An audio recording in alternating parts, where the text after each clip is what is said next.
En las aguas turbulentas del Caribe del siglo XVII, donde el poder se medía en cañones y la lealtad se compraba con oro, surgió un hombre cuyas estrategias de control sobre sus subordinados desafiaron todas las convenciones conocidas sobre liderazgo militar. Su nombre era Henry Morgan, y había descubierto que la forma más efectiva de mantener unida a una flota de 1000 hombres desesperados no era simplemente compartir tesoros, sino controlar y distribuir los deseos más primitivos que motivaban sus almas. Hoy te revelaré uno de los aspectos más perturbadores y brillantes del genio estratégico de Henry Morgan.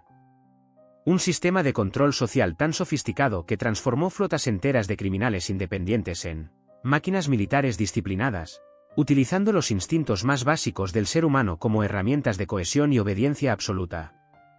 Porque Morgan comprendía algo que los comandantes militares tradicionales preferían ignorar.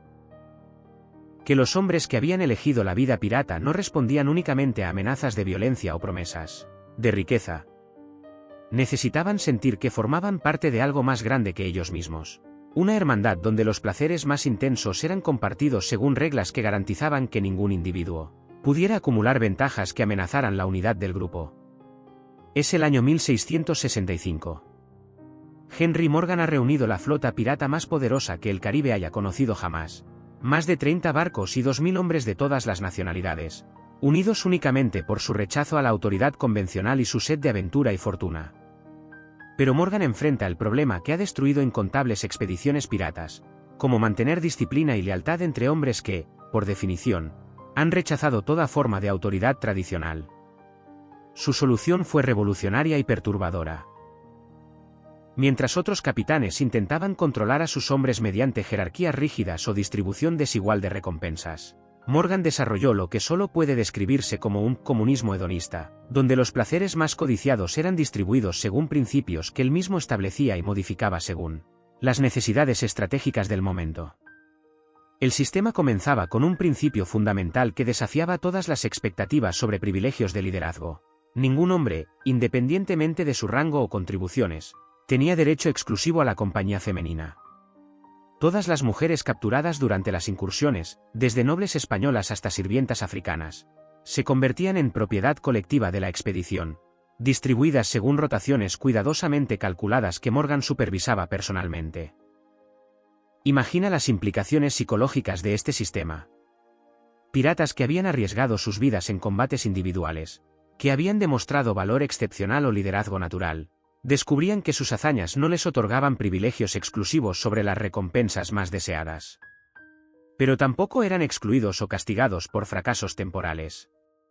Era un equilibrio delicado donde Morgan utilizaba la distribución de compañía femenina como herramienta de ingeniería social, recompensando comportamientos específicos, castigando transgresiones y, sobre todo, manteniendo a todos sus hombres en un estado de dependencia psicológica hacia el sistema que él había creado y controlaba absolutamente.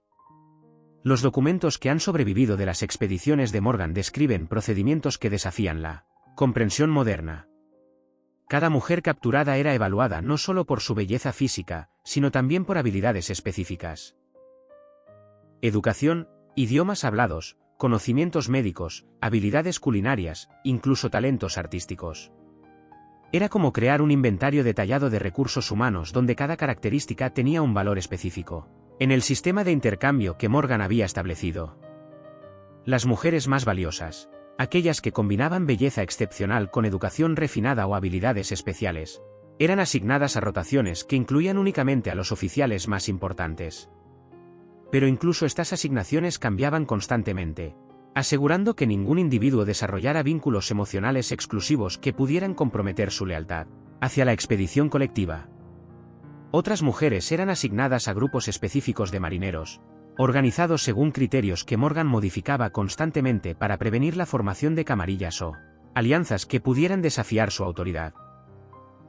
Un grupo podía incluir artilleros de diferentes barcos, forzándolos a interactuar y crear vínculos que trascendían las lealtades tradicionales hacia capitanes individuales. Pero lo más escalofriante era cómo Morgan utilizaba estas asignaciones para manipular comportamientos específicos. Los hombres que demostraban coraje excepcional en combate recibían acceso a mujeres más deseables durante periodos específicos. Aquellos que mostraban signos de descontento o deslealtad encontraban sus privilegios reducidos de maneras que Enviaban mensajes claros tanto a ellos como a sus compañeros. Era una forma de condicionamiento psicológico donde cada hombre en la flota comprendía que su satisfacción personal dependía completamente de su contribución al éxito colectivo, y más importante aún, de su obediencia absoluta hacia las reglas establecidas por Morgan. Una de las historias más documentadas involucra la captura de un convento español en Panamá, donde Morgan y sus hombres encontraron no solo tesoros religiosos, sino también a 30 monjas de familias nobles que habían sido enviadas allí para protegerlas de los conflictos políticos europeos.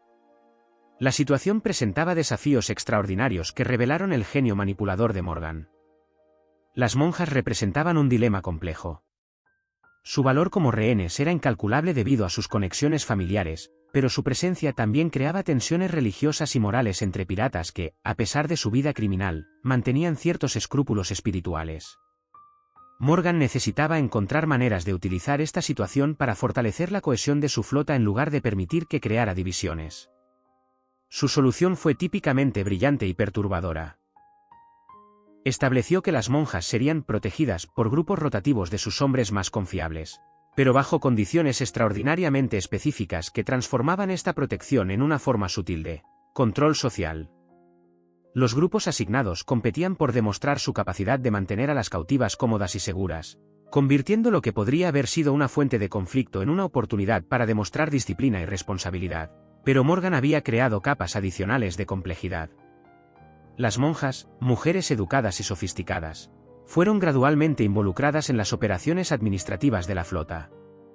Sus habilidades de escritura y cálculo las convirtieron en secretarias indispensables, mientras que sus conocimientos de idiomas las transformaron en intérpretes valiosas durante negociaciones con autoridades coloniales. Esta integración funcional creó dinámicas donde los piratas asignados a protegerlas desarrollaban orgullo profesional por la eficiencia de sus monjas en contribuir al éxito de la expedición. Era como si Morgan hubiera transformado a las cautivas en trofeos colectivos cuyo valor aumentaba cuando eran bien cuidadas y utilizadas productivamente. Pero las implicaciones más profundas del sistema de Morgan se revelaban en cómo afectaba las relaciones entre los propios piratas. Hombres que tradicionalmente habrían competido violentamente por acceso exclusivo a mujeres deseables encontraban que su supervivencia y satisfacción dependían de cooperación y compromiso mutuos. Los documentos describen casos donde piratas que habían sido enemigos mortales en expediciones anteriores se convertían en aliados cercanos cuando eran asignados a grupos que compartían responsabilidades hacia las mismas mujeres. Era como si Morgan hubiera utilizado los instintos territoriales y competitivos masculinos como materia prima, para crear vínculos de interdependencia que eran más fuertes que cualquier juramento de lealtad. El sistema también incluía mecanismos de resolución de conflictos que eran extraordinariamente sofisticados. Cuando surgían disputas sobre asignaciones o tratamiento de mujeres específicas, Morgan había establecido tribunales internos donde las propias mujeres podían testificar sobre sus preferencias y experiencias. Esto creaba situaciones seriales donde cautivas españolas se encontraban arbitrando disputas entre piratas ingleses, o donde exmonjas decidían que grupos de corsarios merecían recompensas por comportamiento ejemplar. Era como si hubiera invertido completamente las jerarquías tradicionales de poder, convirtiendo a las supuestas víctimas en jueces cuyas opiniones influían directamente en el destino de sus captores. Pero quizás el aspecto más genial del sistema era cómo Morgan lo utilizaba para obtener información estratégica. Las mujeres en estas situaciones complejas desarrollaban vínculos emocionales genuinos con algunos de sus protectores, convirtiéndose en fuentes de inteligencia sobre moral, lealtades y posibles conspiraciones dentro de la flota. Morgan recibía informes regulares no solo sobre comportamientos observables, sino también sobre conversaciones privadas, planes secretos y cambios sutiles en las actitudes de hombres específicos. Era como tener una red de espionaje involuntario donde las fuentes no sabían que estaban proporcionando información estratégica que podía determinar la vida o muerte de aquellos que habían llegado a conocer íntimamente. Los efectos a largo plazo sobre los hombres de Morgan eran profundos y complejos. Piratas que habían pasado años en su flota desarrollaban formas de socialización y cooperación que los distinguían claramente de corsarios que habían operado bajo sistemas más tradicionales. Eran más disciplinados, más cohesivos, pero también más dependientes psicológicamente de estructuras grupales que proporcionaran satisfacción emocional y sexual organizada. Cuando eventualmente dejaban las expediciones de Morgan, muchos encontraban que no podían adaptarse a formas más convencionales de vida pirata donde la competencia individual y los privilegios jerárquicos determinaban el acceso a placeres. Habían sido condicionados a asociar satisfacción personal con participación en sistemas colectivos, creando una forma de adicción psicológica al tipo de estructura social que solo Morgan había sido capaz de crear y mantener. Esta dependencia garantizaba lealtad a largo plazo incluso después de que las expediciones específicas terminaran.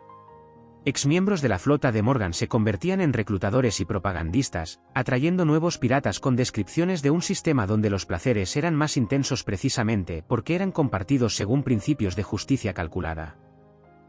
El aspecto más perturbador era cómo las propias mujeres en este sistema desarrollaban formas complejas de adaptación y resistencia.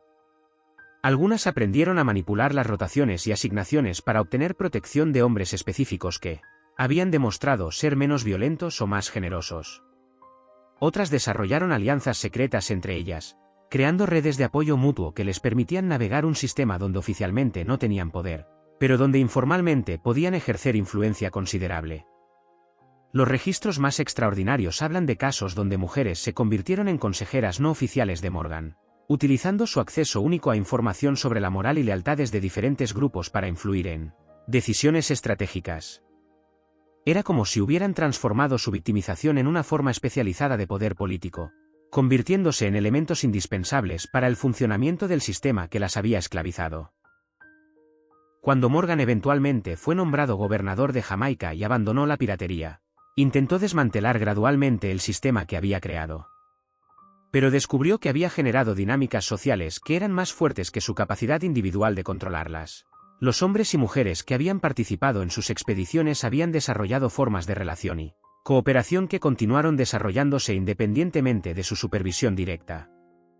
El legado final del sistema de Morgan fue la demostración de que los impulsos humanos más primitivos podían ser organizados y canalizados para crear formas de cohesión social que eran más efectivas que cualquier disciplina militar tradicional. Había probado que comprender y manipular deseos sexuales podía ser más poderoso que cualquier forma de coerción física para controlar grupos grandes de individuos naturalmente rebeldes.